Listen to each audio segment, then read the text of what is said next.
Doctor संपदा मुंडे, आर्या चव्हाण आणि 4 वर्षाची चिमुकली यज्ञा, अशा कित्येक घटना आपल्याला महाराष्ट्रात बघाव्या लागणार.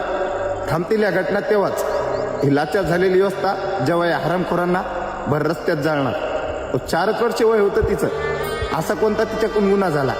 त्या नराधमांनी बलात्कार तिच्यावर केला. बलात्कार शब्दाचा अर्थ पण माहीत नव्हता तिला, तरी या नराधमाला काहीच नाही वाटलं. दगडाने ठेचून मारले तिला. आमचं सरकार मात्र कायमचं झोपलं. याच महाराष्ट्रात छत्रपती होऊन गेले. कधी झालाच महिलेवर अत्याचार त्यांच्या काळात, तर त्यांनी भर रस्त्यात चौलन केले. असे कित्येक बलात्कार महाराष्ट्रात होतात. आपण कित्येक दिवस ते कॅन्डल घेऊन फिरणार. थांबतील बलात्कार तेव्हाच जेव्हा हरामखोरांना भर रस्त्यात जाळणार. विचार करा, त्या मायबापाला काय वाटलं असेल. आपण असंच जर शांत राहिलो ना, तर उद्या त्यांच्या जागी आपली मुलगी दिसेल. हे हरामखोर सरकार त्याच्यावर कधीच आक्षेप घेणार नाही.